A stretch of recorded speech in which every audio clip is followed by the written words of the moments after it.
Yo, what the fuck is going on? Today is November 21st.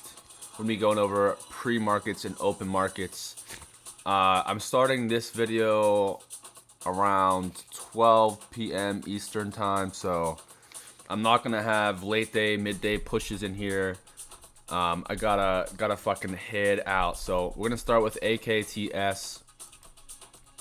AKTS, penny runner. One thing to note.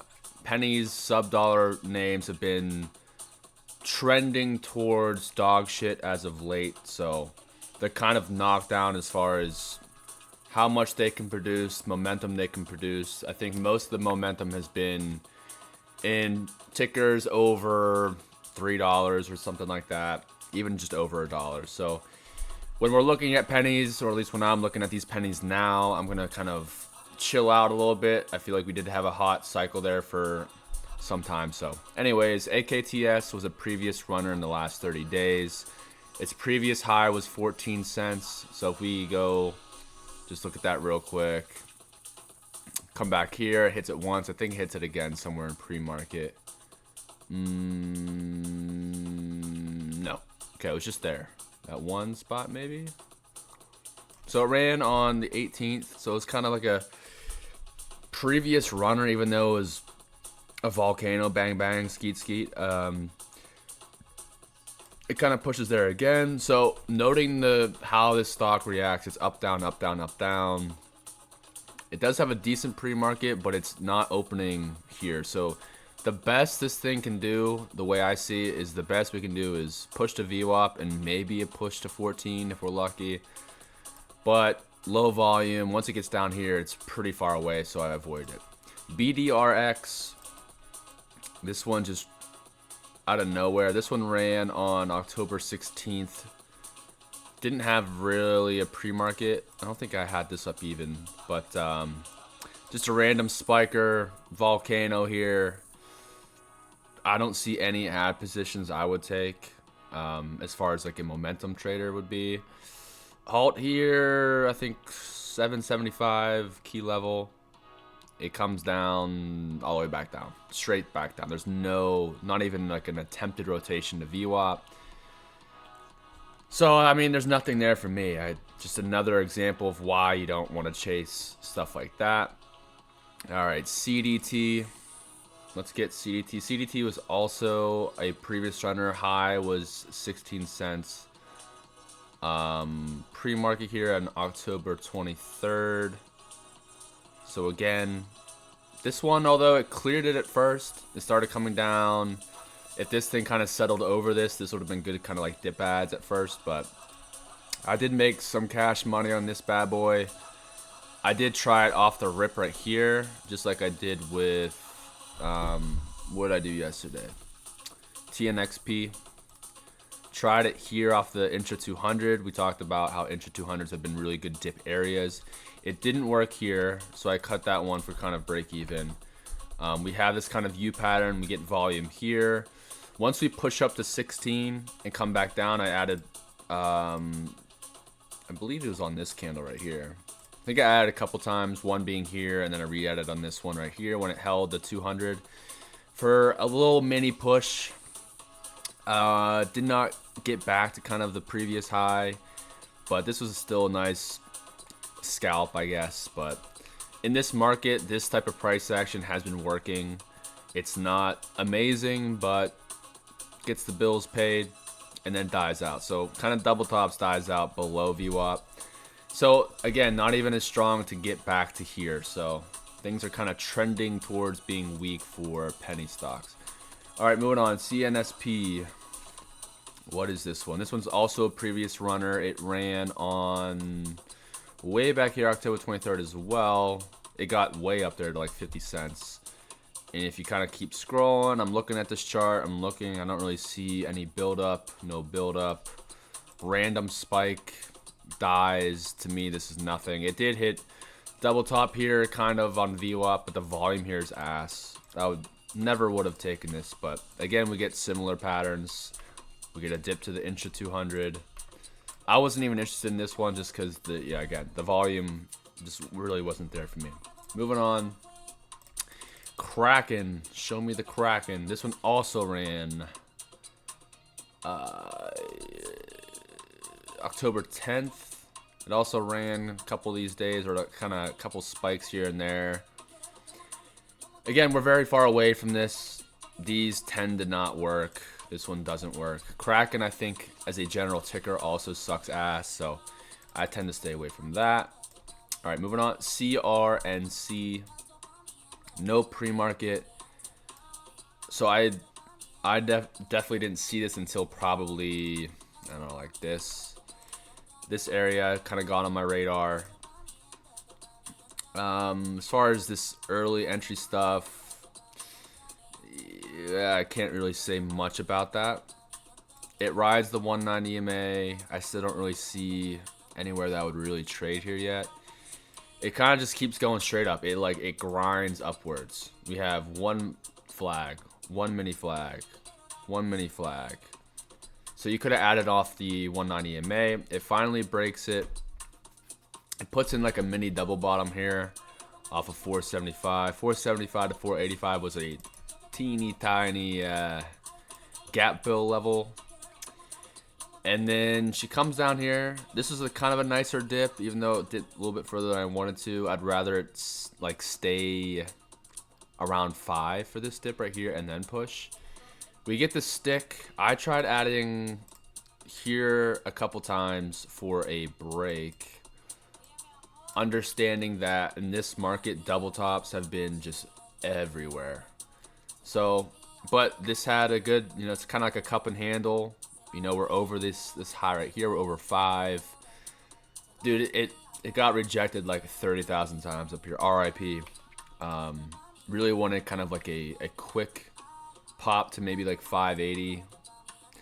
But we didn't get there. Kind of fucking sucks, but is what it is. It is already already back. This QUBT and like all these stocks are doing this random spike down and then come all the way back up. We'll talk about QUBT in a little bit. I'm sure this one has more in it, so we'll see where it goes from there. But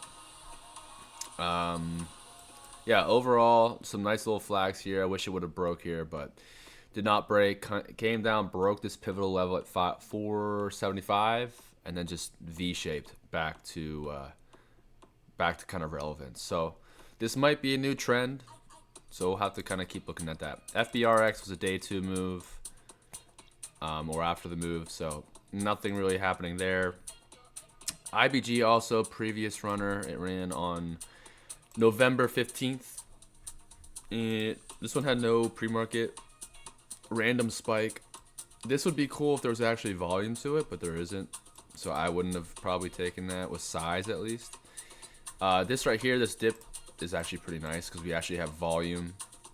It's kind of double tops here with the previous highs a little bit, not really. Failed rotation, break a VO up, and then kind of death from here. Now this thing could try and come back, but probably not. Similar vibes this whole week.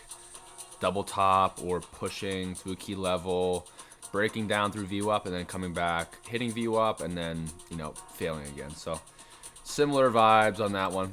MSTZ, this one was running with, or running against MSTR, I think.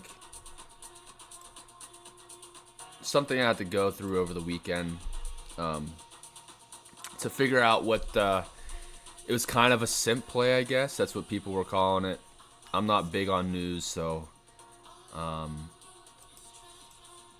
not 100%. But anyway, this thing had crazy good volume. And so most times I'm not looking at news for the most part, but I can't ignore this volume. It has decent setup. I did take some here. I think I took some here and I kind of got cut up and I just let it go. And of course this bitch 75 straight to 95, kind of the gap fill level here at $1 starts. And tried some here, got a little scalp there, and then just dies out. So nice. This is crazy good volume, crazy good momentum. It's just, again, with this market, it's kind of like the up only, down only market. which I fucking hate. But if you're in it, you're making a bag, so that's good. But this is a great flag right here overall. All right, PET. We talked about PET yesterday. I think after hours, it kind of went fucking bananas. This thing fading into open. Again, pennies have been dog shit. MSTZ, I think, is an exception because it's a simp with another one.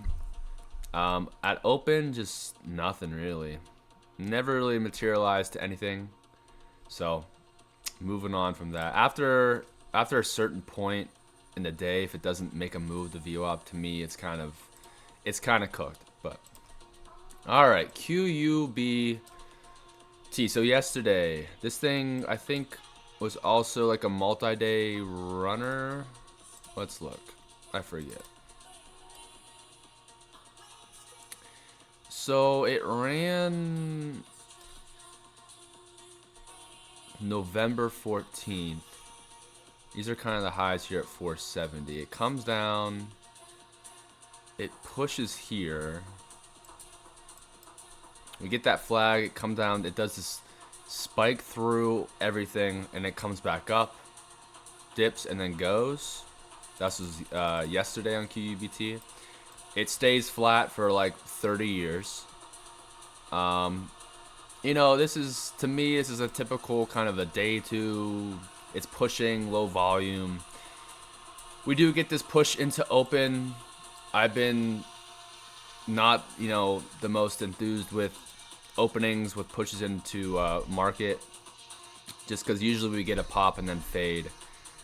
Kind of like this started off to do. It pop, fade, it breaks, it goes straight up. I mean, god damn. 4 to 5, and straight up, and then straight down. It breaks 440, kind of like a pivotal level. V shapes, go straight up again. Damn, that shit is whack as fuck. 12 o'clock. Let's see. Yeah, overall, I mean, nice to see something that continues. We had Foxo a while ago, FOXO, that was kind of a multi-day runner that actually sustained volume and continued to have pushes throughout the day. So I'll continue to watch QUBT. Maybe we'll get a blow off or something to 10 or something crazy, but we'll have to see. But we gotta monitor this aggressive push and aggressive dip. So these are, to me, these are tougher to play. But the amount of potential is great. So that's good to have. RMSG, moving on. This one was like an IPO. I don't really pay attention to these as much. Usually get stuff like this. So moving on from that, SPAI was also a kind of like QUBT where it ran and then it runs again with volume. This thing in pre-market fucking went straight up. I mean, this thing was cooking. We get an instant halt after 2 minutes at the open. I thought about maybe taking some like right here, you know, inch or 200, maybe a push to fill this gap right here. Oh fuck. This gap from 530 to 550. Kind of get a little scalp there. Didn't end up taking it because other stuff was running. It runs to 420. Blaze it. Yeah, this thing just died. RIP. This thing could run midday, so you know, watch out for that. SURG, a random spiker. Again, just I don't know what to make of this yet. I gotta put more time into it, but the idea is straight up and then just death. Failed rotation or failed VWAP break here, and then just died out. So gotta kind of be on the front side of these bad boys. Turner's Iced Tea. This stock keeps fucking popping up. Like, I feel like almost every other week. Pops here, pops here. That's just like, when's my boy gonna eat, you know? It breaks to this 528. If it held this 528, I would have definitely been interested, but it just fades out. Ski slopes to death. All right, Works. Works also kind of bagged me today. Not bagged me, but I don't think I took anything down here. These were okay dips right here. We have the intra 200 to the 180 points, but VWAP is right here. I did not expect this to have this push, which is super nice. But with, I think it was SPAI, it was kind of in this bull flag range, and then it breaks and then went straight down. So to me, after it got to 250, I know I'm pretty much out. You know, the straight up, and it just fades. Like there's just no good trades after this. So this market, to me, I fucking hate this market. It's like slower, but then you have these like tickers that go straight up. I tend to probably struggle the most with this, but we're trying our best. But this is, again, nice little mini flag here. Was expecting kind of a bigger dip maybe, and then a pushback, but nice breakout right there to 250. I tried some, I think, down here, and again, it's pre-market highs at 220. Tried for maybe some rotation, but it's you know, mostly dead after that push. So RIP in the chat for that. And then XCur was the day two. FBRX and XCur were the runners yesterday. Nothing here. So overall, this market, I think you gotta kind of be on the ball. So like X or works. These were actually good ads at the open too. That broke through the daily 200. Overall, to me, this just reminds me of a up-down market that's spread across like 10 different tickers. I think it's very hard to focus on one ticker that has momentum and is building and all that. To me, this is random stuff, up only. There's a couple trades during the day that, you know, are amazing, but if you miss them, then it's just like you're getting trashed for the rest of the day. That's kind of the vibes I'm getting. But the only other thing too is pennies are still becoming weaker. So at least as far as focus goes, I think I'm gonna try and focus more on stuff over $1. So at least we have that going for us. I think Friday we have Thanksgiving next week. I think tomorrow it's gonna be very similar to what we had today and yesterday. So we'll see how it goes. Hopefully there's some bangers. Peace.